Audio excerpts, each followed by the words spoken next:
Impor baju bekas dalam karung atau balpres kini berada di bawah ancaman hukuman berat.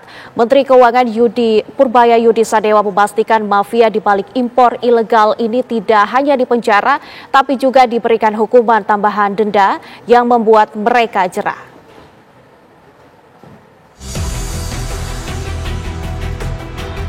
Menteri Keuangan Purbaya Yudi Sadewa tidak akan memberikan ampun bagi pelaku praktik impor balpres atau pakaian bekas dalam karung. Tidak hanya dipidana, pelaku impor nakal juga akan mendapatkan hukuman tambahan berupa denda. Menkyu menghentikan impor pakaian bekas demi memberantas praktik ilegal di pasar thrifting. Meski demikian, Purbaya memastikan pasar thrifting tidak akan mati. Jadi nanti nama-namanya saya udah punya sih, siapa yang tukang itu yang biasanya tukang impor segala macam. Saya harapkan mereka mulai hentikan itu karena ke depan kita akan tindak. Sekarang pun di lapangan kita periksa terus dari waktu ke waktu. Kalau ketangkap ya nggak bisa kayak dulu lagi kira-kira. Jadi orang kan suka bingung kalau itunya mati berarti nggak ada supply. Supply-nya barang-barang domestik harusnya nanti. Biar industri domestik juga hidup lagi. Ya nanti dia beli pakaian dari produsen dalam negeri lah. Kan masa kita melegalkan yang ilegal sementara produsen dalam negeri mati, kan sama juga untungnya nanti dia dapatnya. Kan mereka yang penting untung kan. Diketahui dalam 4 tahun terakhir impor pakaian bekas ilegal mengganggu ekosistem tekstil di Indonesia dengan nilai omset ratusan juta dolar Amerika. Dalam 4 tahun terakhir ini kan makin lama makin masif nih barang impor pakaian bekas masuknya. Nah ini sudah mengganggu kinerja industri, terutama industri yang paling hilir ya, IKM kita yang paling terganggu.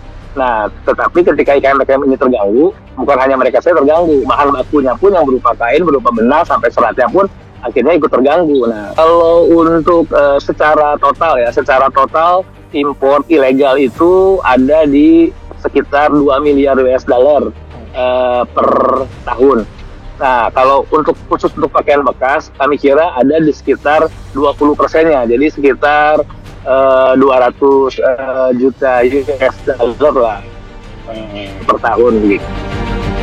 Asosiasi Produsen Serat dan Benang Filamen Indonesia bahkan menyebut sulitnya bisnis ilegal ini diberantas karena ada aparat yang membackingi.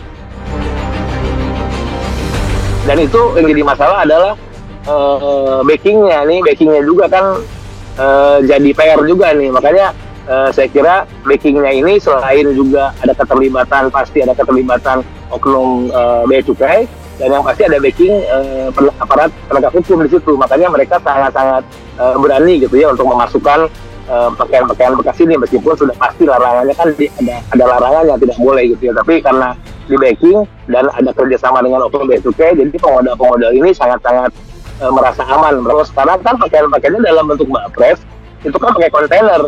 Kalau pakai kontainer tentu masuknya lewat pelabuhan-pelabuhan yang dijaga oleh petugas bea cukai. Nah ini kalau nggak ada kerjasama dengan petugas bea cukai itu sudah lama banyak yang ditangkap gitu ya kan.